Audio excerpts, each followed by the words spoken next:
Prezident İlham Əliyev dekabrın 23-də Ağdam şəhərində Hilton Garden in Ağdam otelinin açılışında iştirak edib.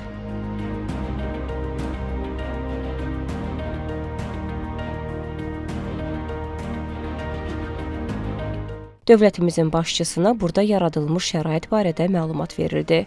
Bildirildi ki, ümumi ərazisi 2 hektardan çox olan mehmanxana 2, 6 və 7 mərtəbəli olmaqla 3 blokdan ibarətdir. 287 yerlik otel binasında müxtəlif siniflərə aid ümumilikdə 127 otaq var. Burada həmçinin restoran, ictimai iaşə zonası, iclas, tədbir və ziyafət zalları, qapalı hovuz, idman zalı yaradılıb.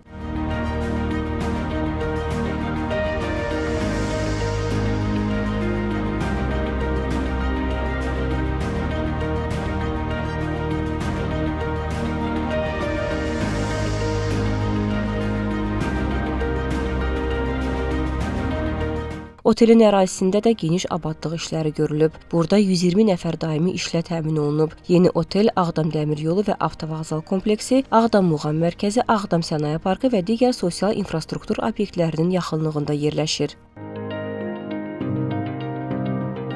Qeyd edək ki, Prezident İlham Əliyev və 1-ci xanım Mehriban Əliyeva 2022-ci ildə Ağdam şəhərində mehmanxana kompleksinin təməl qoyma mərasimində iştirak ediblər. Bu ilin fevralında isə kompleksdə görülən tikinti işləri ilə tanış olublar.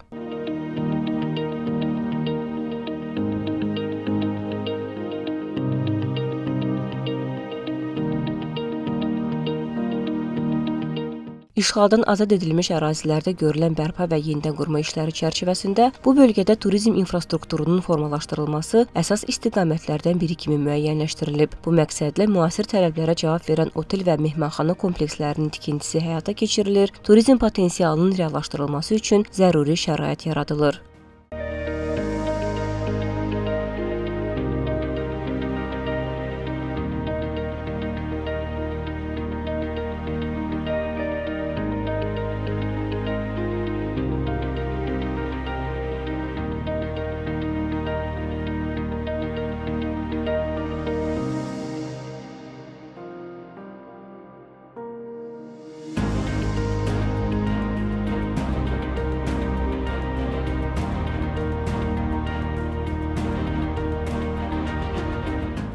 Bütün bu işlər Azərbaycan Respublikasının işğaldan azad edilmiş ərazilərinə böyük qayıdışa dair 1-ci dövlət proqramına uyğun icra olunur. Bu otellər memarlığına görə ərazinin təbii landşafına uyğun layihələndirilir, ekoloji standartlara və ən müasir xidmət prinsiplərinə əsaslanır. Turizm obyektləri turistlərin rahat yerləşməsi, istirahəti üçün geniş imkanlar yaradır. Otellərin tikintisi həmçinin bu bölgələrdə iqtisadi fəallığın artmasına, yeni iş yerlərinin yaradılmasına və sahibkarlığın inkişafına təkan verir. Bütün bu işlər Qarabağ və Şərqi Zəngəzur iqtisadi rayonlarının ölkənin turizm potensialında mühüm yer tutmasına da zəmin yaradacaq.